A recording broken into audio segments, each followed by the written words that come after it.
ठीक। अच्छा भाई, एवोगैड्रोस नंबर के न्यूमेरिकल्स हमारे चल रहे थे और अब हम जा रहे हैं टाइप नंबर 2 की तरफ। टाइप नंबर 1 हम कर चुके, ये टाइप नंबर 1, और अब हम टाइप 2 देखेंगे। और टाइप 2 के लिए मैं आपको क्वेश्चन दे रहा हूँ, तो क्वेश्चन आप लोग अपने पास नोट करें, और ये न्यूमेरिकल्स अभी क्लास में ही मतलब करने होंगे आप लोगों को। आप लोगों के जवाब का इंतजार करूंगा। क्वेश्चन है, calculate number of particles in 20 grams of each। अब इनमें से जितने भी मैं आपको ये दे रहा हूँ, इन सब के आपको नंबर ऑफ पार्टिकल्स कैलकुलेट करने होंगे।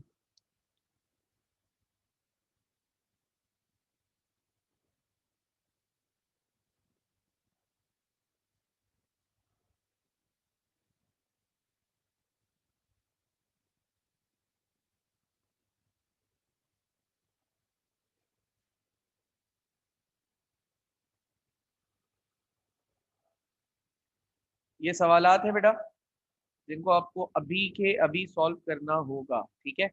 इसमें से दो सवाल मैं अभी करवा देता हूँ ताकि आप लोगों को आइडिया तो हो कि किस तरीके से सॉल्व होगा, और बाकी फिर आप देख लेते हैं, ठीक है। चलो अब देखो, सवाल है calculate number of particles in 20 gram of each. अच्छा, मैं सवाल सॉल्व करवा रहा हूँ कार्बन के लिए, ठीक है, और सोडियम बाइकार्बोनेट के लिए। कार्बन और सोडियम बाइकार्बोनेट के लिए हम सवाल सॉल्व कर रहे हैं। अच्छा बेटा, तो जी आ रही है।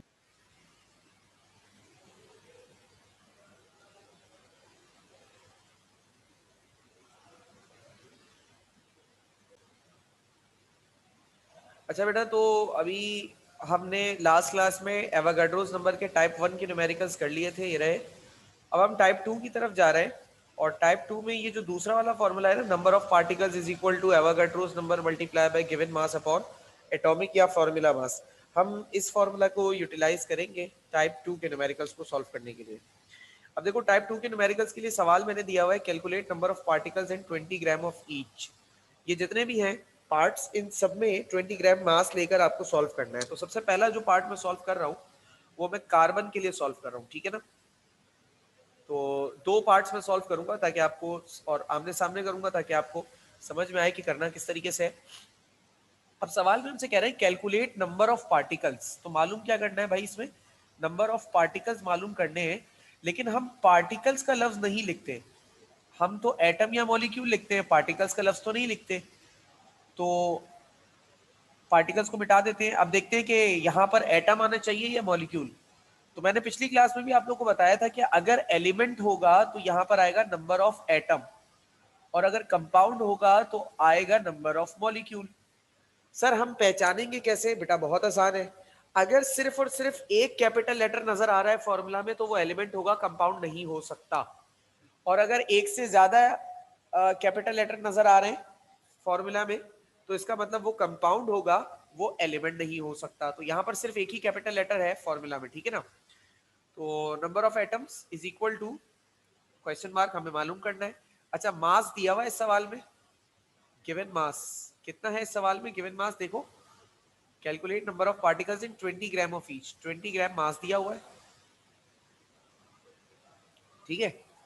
एवोगाड्रोस नंबर की वैल्यू 6.02 एक्सपोनेंट 23, और एटॉमिक मास की वैल्यू, कार्बन की वैल्यू कितनी है, 12 AMU।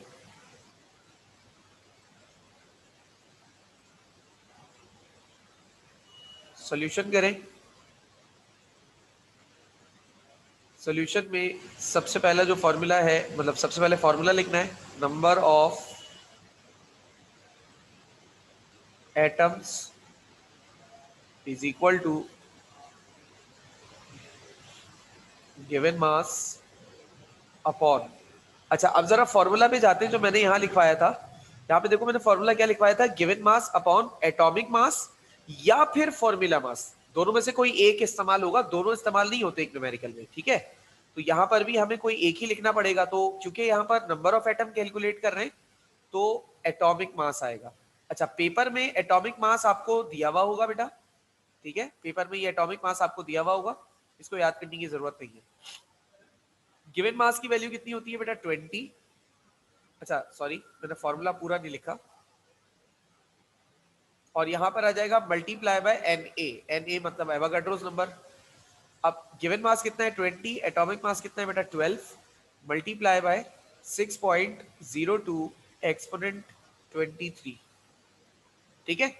अब कैलकुलेटर तुम्हारे पास होगा सिंपल, तो तुम सिंपल कैलकुलेटर से कैलकुलेशन कैसे करोगे, तुम्हें ऐसे करना है बेटा कि तुम 20 को मल्टीप्लाई करना 6.02 के साथ, जो आंसर आए उसको डिवाइड कर दो 12 के साथ, और मुझे बताओ क्या आंसर आ रहा है जल्दी से।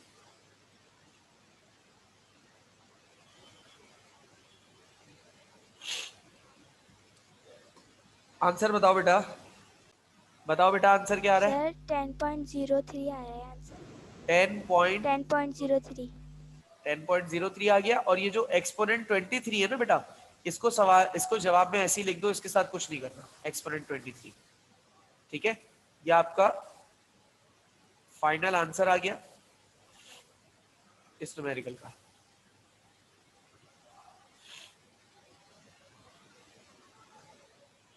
अब मैं यहीं पर ही इसके सामने ही टाइप 2 करूंगा, ताकि टाइप 2 और टाइप 1 का सोल्यूशन आमने सामने रहे। तो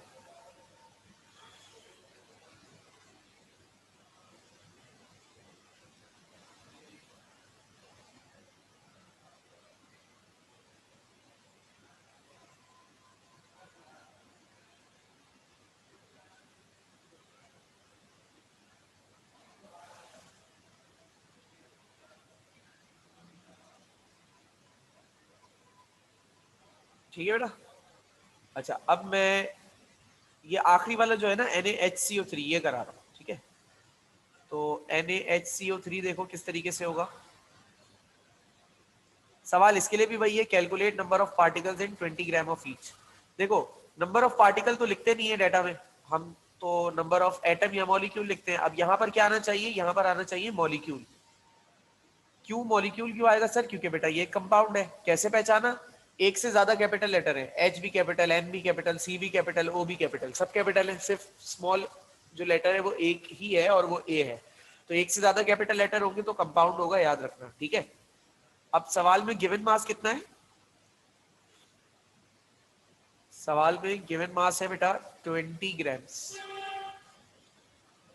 और एवोगाड्रोस नंबर क्या है बेटा 6.02 एक्सपोनेंट 23। फॉर्मूला मास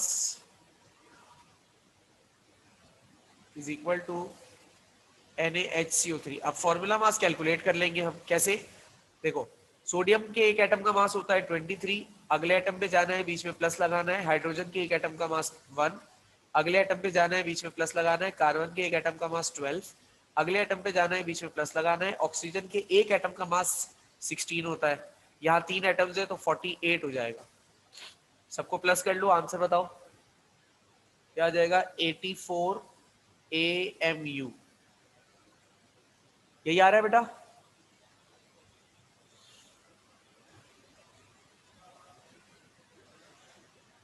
यही आ रहा है बेटा।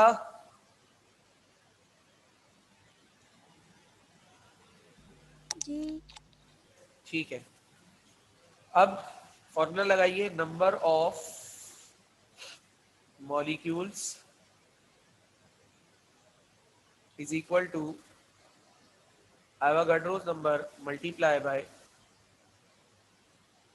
गिवन मास डिवाइडेड बाय, अब पिछले वाले में एटॉमिक मास लिखा था, यहां पर क्या लिखोगे, यहां लिखोगे फॉर्मूला मास।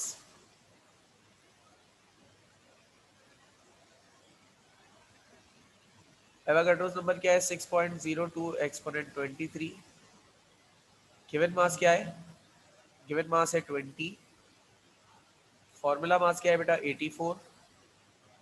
अब इसका आंसर निकालने का भी तरीका बिल्कुल पिछले जैसा ही है, 20 को 6.02 से मल्टीप्लाई करो, जो आंसर आए उसको 84 से डिवाइड कर दो और मुझे आंसर बता दो फाइनल क्या आ रहा है जल्दी से।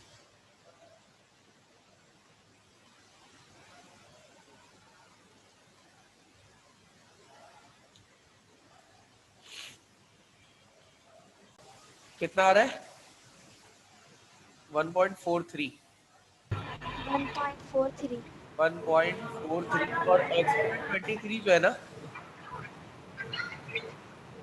एक्सपोनेंट 23 आप ऐसे लिख दीजिए। एक्सपोनेंट 23 में कुछ नहीं करना, 1.43 मल्टीप्लाई डिवाइड करके आ जाएगा। एक्सपोनेंट 23 ऐसे ही लिख दीजिए।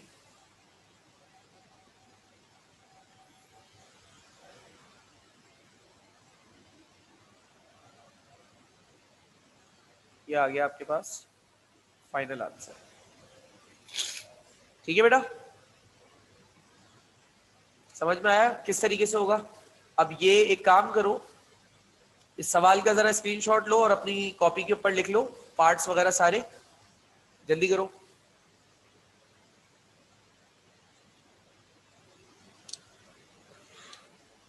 ले लिया? सर एक बात पूछनी है आपसे। जी बेटा पूछिए।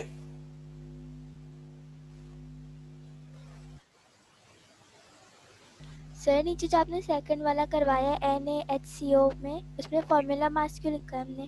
बेटा क्योंकि ये कंपाउंड है, जब एलिमेंट होता है तो एटॉमिक मास होता है और जब कंपाउंड होता है तो फॉर्मूला मास होता है। और कंपाउंड और एलिमेंट की पहचान कैसे होगी? वो ऐसे होगी कि अगर सिर्फ एक कैपिटल लेटर है फॉर्मूला में तो एलिमेंट है, एक से ज्यादा कैपिटल लेटर है तो कंपाउंड है।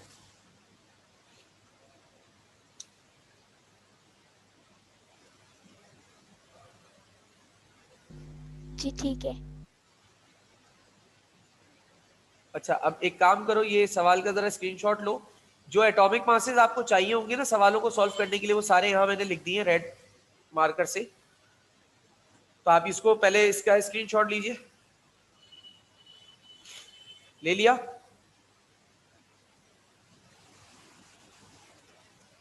ले लिया बेटा? जी जी सर। अब सॉल्यूशन का स्क्रीनशॉट लीजिए जी ताकि जी सॉल्यूशन भी कॉपी कर सको। जी अब सॉल्यूशन का स्क्रीनशॉट लीजिए बेटा।